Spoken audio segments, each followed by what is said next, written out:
but I saw the tweet earlier, and he didn't do the I can't talk about anyone who's under contract with another team, which needs to be your knee-jerk reaction if you're an executive with anyone. What he said when he was asked about Deebo Samuel, you're always looking to get better. He didn't say I can't talk about somebody who's under contract with another team. Now, he didn't say we're interested, but the safest bet is to just say nothing. Now, I don't know that they can pull it off. I don't know that they could offer Deebo Samuel enough money. They could have kept Amari Cooper for $20 million, which is looking like more and more of a bargain all the time when see what these other guys are getting via their trades and their new contracts. And Deebo Samuel did indeed like an image of him in a Cowboys uniform before he unliked it. He's been doing a lot of stop and start on social media. He'll tweet something and then it disappears. He'll post something and then it's gone. He'll like something and then he'll unlike it. He's got somebody speaking in his ear.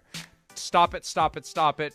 Just play it cool. If we want to get out of San Francisco, we got to be discreet here. But I don't know if the Cowboys can pull it off. It would be out of character for what they've done this offseason, Miles, because they haven't done much of anything. So if all of a sudden they turn around and they try to get Deebo Samuel, I mean, if you guys are going to wake up now, where were you from January until now? But I mean, it's not like that's a bad time to wake up, you know? It's like waking up right when you start smelling the bacon because somebody's cooking it in the kitchen. You're like, oh, wow, I guess breakfast is coming, right? Like this is a great opportunity if they can pull it off. But if I'm San Francisco, A, I'm not inclined to trade Deebo Samuel. B, if I am going to do it, I'm not inclined to trade him within the conference. So maybe Deebo Samuel certainly would like to go to the Cowboys, and the Cowboys are smart to keep an eye on it. But, like, I don't know if that's a place where he's actually going to end up if he does, in fact, end up being traded from the 49ers. And, you know, the other side of it, too, is with the 49ers trading to the Cowboys, it's not like the Cowboys are the high-end rival of the 49ers like they used to be, but I still would be very leery of placing him with a team where it's going to come back to haunt me at some point. Yes. Now, definitely not in the division, but other teams in the conference that I may come across on the path to the playoffs. Now with 7 teams on the playoff tree, I would be concerned about that. And I still believe that the smart move for the 49ers, if they are going to trade him, keep your mouth shut, work out your deal, tell everyone involved, say nothing, and then when that first-round pick is on the clock, whenever it may be, whenever it falls in round 1, that's when you do the trade. So you slide right into the spot, because if you get in there too early, then somebody has a chance to try to jump you. They have a chance to guess. What do they want? Can we get in front of them? And even if they guess wrong, you just don't want them guessing. You don't want to be in that predicament where you have to worry about getting leapfrogged by somebody else. There are the odds again from PointsBet. I still think the Jets make a ton of sense because they were ready to make a move on Tyreek Hill. But a lot of it comes down to what Deebo Samuel wants. You know, in this era of player empowerment, not only are players able to get out of a situation they don't want to be in, they're able to engineer their destination as well. And it's kind of like a de facto no trade clause. Hey, I'd like you to trade me. Okay, we'll trade you there. Nah, I don't want to go there. Try again. Okay, how about there? Nah. Okay, how about here? Okay, fine, there. And it's amazing what's happened. I was talking to Coach Dungy about it earlier today, and he reminisced on a time when Mel Blount was done with the Steelers, and he's not staying, and no way, no how, and they offered him more money, and he stayed. But you didn't have the leverage. You didn't have the options. You didn't have a path out like you have now. And now that teams are letting guys leave, it's hard to be an old school, you have a contract and we're not doing anything with it team when all these other teams are giving in. I think it makes it harder to draw a line in the sand if you're the San Francisco 49ers. Of course it does. But, I mean, at the same time, it's like, I feel like I see both sides of this, and like I don't like coming down on the side of management, so I'm trying not to, because I think that players should be empowered, right? I mean, I know how you feel about the draft, and I kind of feel the same way. Like, guys don't have the ability to choose where they go to work.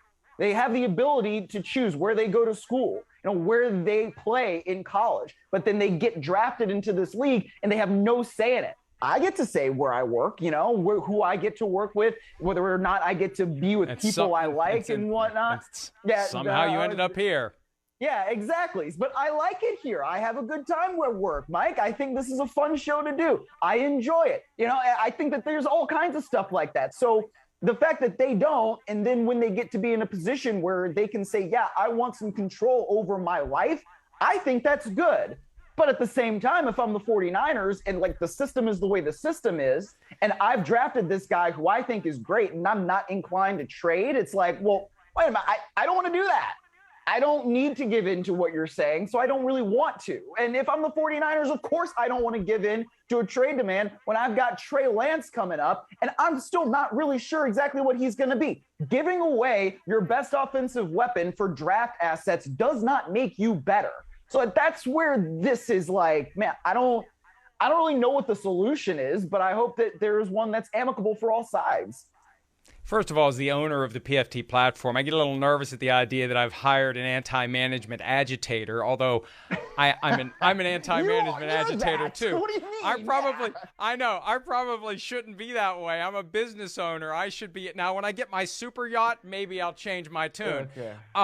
But, remember last year when Aaron Rodgers was upset with the Packers, Miles, and we heard that Brian Gutekunst and Mark Murphy and Matt LaFleur had made multiple trips to California to go basically kiss the ring and the ass of Aaron Rodgers. If I'm Kyle Shanahan and John Lynch, the moment that Deebo Samuel asked me for a trade, I am on Jed York's private jet, and I am flying to wherever Deebo is, and I am listening to anything he has to say, saying anything I have to say to get him to change his mind. And that's why the why as to why he wants out is so critical, because some things they can fix. Some things, I was saying this earlier today, if you just don't want to be in California, unless they're going to move the team to Georgia this offseason, they can't do anything about that. So it all comes down to why he wants out. And I've said all week it's a failure on the 49ers' part to even get to this point where he wants out. But man, at a minimum, you got to go work on this guy. This is your most important player right now, other than Nick Bosa. I'd say Deebo Samuel and Nick Bosa are like 1A and 1B, and you can make the argument for either one. You got to keep them both happy. You got to do everything you can to keep them happy. And I'd like to think the 49ers have spent a lot of the last 48 hours doing what they have to do to try to talk Deebo Samuel out of wanting out of San Francisco. Yeah, but if he just doesn't want to live in California, like, that's not really the 49ers' fault. I don't know how they're supposed to fix that. They're not going to relocate the team. That's just where they're located. And I don't know, a California resident, I really like it out here, but not everybody does. It's not for everybody. I understand. Frankly, I don't think the Bay Area is for me. And I know that LA is not for you, Mike, so that's okay. Hi, I'm Mike Tirico, and thanks for watching. Make sure to hit subscribe for the latest news and highlights from NBC Sports.